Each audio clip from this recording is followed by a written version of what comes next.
than any U.S. government has ever been.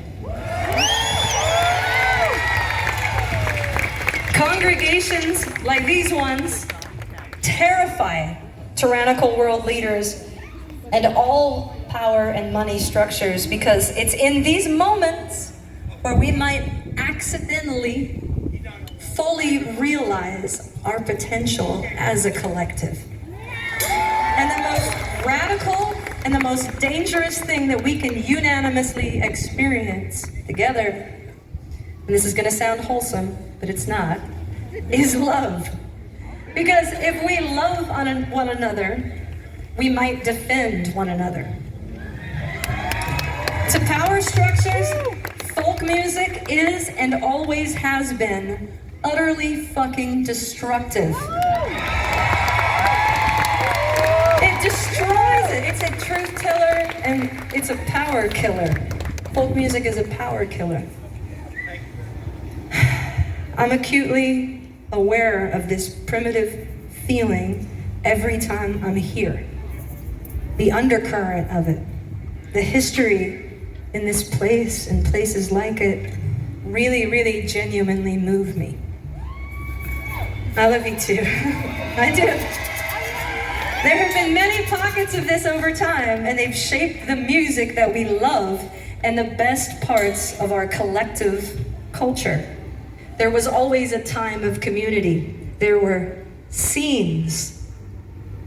Some of these scenes manifested themselves here on this very stage.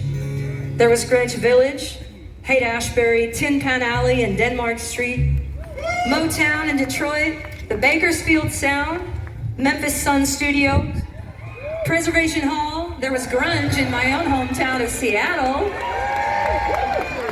And of course, there was Laurel Canyon.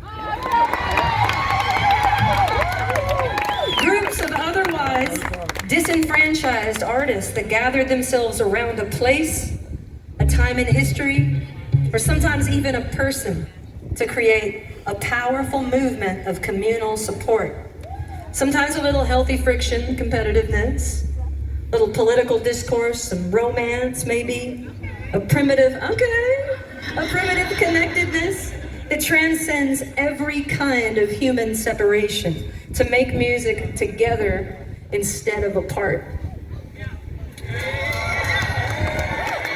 My friends here today have gathered around a person and a place to do just that. And Brandi and Friends is not really our name.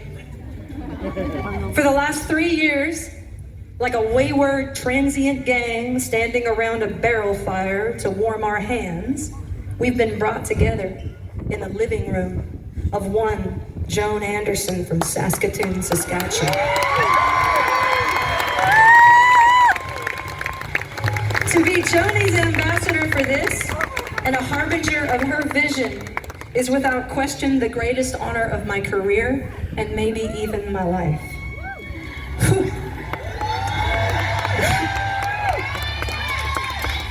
Let the history show that this particular scene, like the aforementioned scenes, has a name.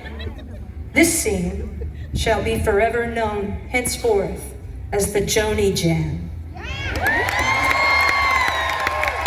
Because of the Joni Jams, we've made albums together, we've written songs, sat in with one another, we've filled festivals, we've gone on tour, we've gotten to know each other's families, and we've created a revolving door of friendship for all walks of life to enter into these evenings one way and leave a different artist.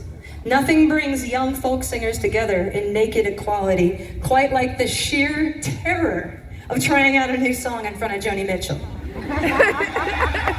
God fucking forbid we have the audacity to try out one of hers.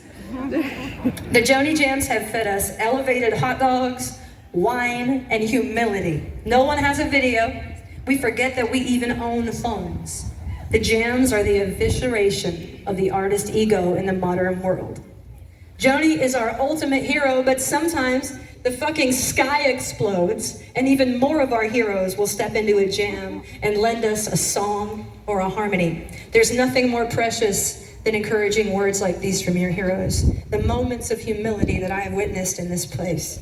In Joni's living room, Paul McCartney once told us that he believes there's no danger in the groundwork laid by he and his friends disappearing because of what he hears when he listens to young people play music. So many young people need to hear that.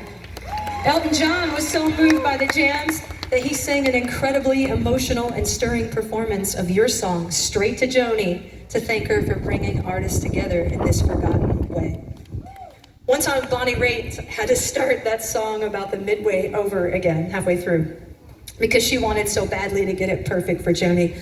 I'll never forget sitting there with my hands shaking, holding the lyrics up for her as her fingers found the chords just in time. But you don't have to be famous for our jam. No one really gets to be famous around Joni Mitchell. She could honestly care less. You just gotta be able to play and tell the truth. It's easier said than done. My friends and I are here today to recreate for you a Joni jam. We are here to invite you into the living room. So close your eyes and transport yourself to Southern California if you can. It's you and us. Grab any old Martin guitar and tune it up. The pets are here, Kiba, Ruby, and Boots the cat. Watch out for the orchids, they're everywhere. If you need the bathroom, you have to push on that wall with the cats painted on it because it's a hidden door. If you try and pass Joni a joint, Marcy is gonna kick your ass. Grab a glass of Santa Margarita Pinot Grigio and calm your nerves because we're gonna play some Joni songs. And as always, we are freaking out. We are the cast and crew of the Joni Jam.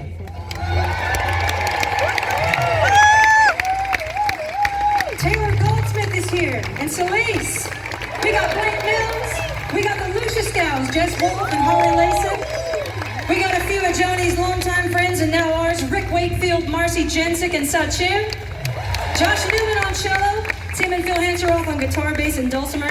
Marcus Mumford is here on percussion. Ben Lusher on the piano. And me, Brandi Carlile on vocals. There's always someone new popping in to listen and bring the love. So in the back gallery, we got some first-time Joni friends. Wynonna Judd, my brother Jay Carlile, Sister Strings, Kylie King, Shooter Jennings, Matt Chamberlain, and Allison Russell's here with her clarinet. Now, how would you like to witness a Joni jam? Now listen. Newport is a long way from Laurel Canyon, and I'm so sorry about that. So I know this doesn't feel complete, and it's because it's not. Who's gonna crack an inappropriate joke at just the right time? Or give that slow nod of approval with mischief in her eyes when someone gets it just right? How are we gonna have a Joni jam without our queen? We're